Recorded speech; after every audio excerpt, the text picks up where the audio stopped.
Good morning, veterans. Getting ready to go for 11 o'clock appointment here to the VA. And I thought I'd take some time out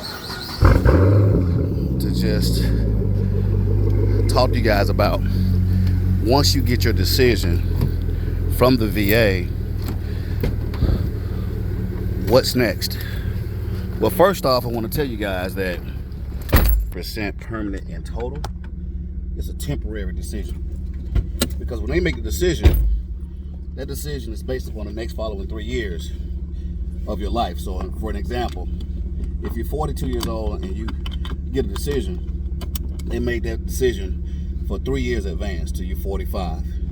And they re-examine you, okay? And reevaluate you until you're age 55. So I want you guys to understand that when you get a decision, don't let someone tell you that that decision rating is permanent. That decision rating is temporary, and it's going to only last for as long as your symptoms stay at that same severity, okay? When your symptoms stays at the same severity, even if they re-examine you and have you go to another examination, you're going to keep your rating. Once you turn the age of 55, that's technically under the radar saying that it's permanent. Now, if you got 100% permanent total, then you don't have to worry about re-examinations. There is a code in the system saying you're not going to get any better. You're going to die with that condition. So there's no code to re-examine you. So I want you guys to understand that those of you that are going to use different companies to help you guys get to the certain rating criteria, that's a great thing. What everybody is doing, helping veterans getting there, just do the ratings they deserve. But I want you to understand, don't be clueless, because you're going to be paying set amounts of money to get things done. And I have noticed that people are spending $10,000, $15,000, $20,000 with an attorney or other people for a outcome that is temporary, okay? So I want you to keep in mind that you shouldn't, in my opinion, spend $10,000, $15,000, $20,000 for someone to help you get a rating that could be temporary.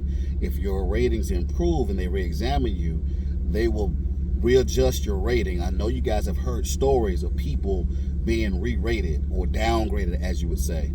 So I want you to understand, for the money that you outlay and invest, you got to invest. I'm not saying you don't need to invest, because you do.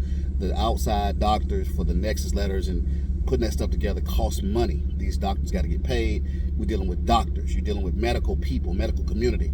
So these people have to be paid. You're dealing with people that's helping you put this paperwork back together where it needs to be. The wrong theory, you're filing all this stuff, supplemental claims, original claims. It's so convoluted. So you need some help. But you got to understand that you may get a back pay check for $10,000, but you owe somebody 10 grand.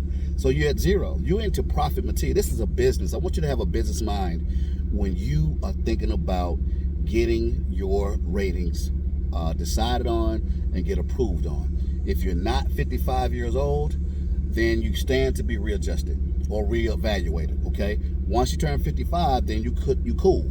Now, I'm less than 55, but I'm 100% permanent total. Now, I want you guys to understand and hear me clearly, because I care about all veterans. I don't care what service you use. I'm a businessman first, and you should have business ideas as well when it comes to when you invest in your money. I don't just talk about VA disability. I talk about changing your whole entire life. If you're interested in changing your whole entire life, you got to change your mindset. So when you lay out money, you want to say, okay, what is my return of investment? I don't care what it is. But when it comes to VA disability, if you're going to pay someone to help you get to where you need to be, notice that your age is a factor, number one, and that you got to look 3 years ahead. If they do decide you 3 years ahead, they're going to reevaluate you.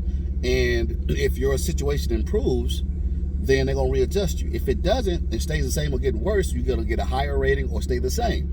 But you got to understand that going in. And so you can't let no one get you bound by a $20,000 payment or anything like that, because it's an age thing. Don't let nobody tell you anything different. Your age matters. When they make a decision, the VA is going to look 3 years on top of that decision and see, are you going to be reevaluated when they make the decision. And that date is already set. All right. So let's say, for instance, you're 42, like the example, 45, 48, 51, 54. Then you're done. So I want to clear the air about this, and I want you guys to take this serious. I want you to understand that your CMP examiner is a silverback gorilla. He weighs at least 400 to 500 pounds. He's about 6 foot tall, and he has the strength of 18 to 22 adult males. That's what I compare the CMP examiner as a silverback gorilla. You can't handle him. You can't wrestle him. You can't do nothing with a lean herbivore who eats a lot of plants. If you look at the body fat on a silverback gorilla, that's like going up against Mike Tyson 20 times the strength of Mike Tyson. Mike Tyson would knock you out in the ring within 90 seconds.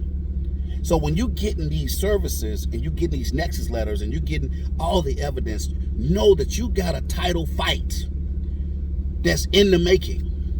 That CMP exam is a title fight, and you going up against a silverback gorilla. I don't care if they smile at you. Stop smiling. This is not a game. We talk about benefits for you, your dependents, which is your spouse, and your kids. Why would you play with tax-free income? I care about you guys so much. I don't care if you use my service or not. All I care about is getting you your deserved benefits for you and your family. I hope this helped you. I got to get over to Decatur. I got an appointment at 11:30, so I'll talk to you guys soon. God bless.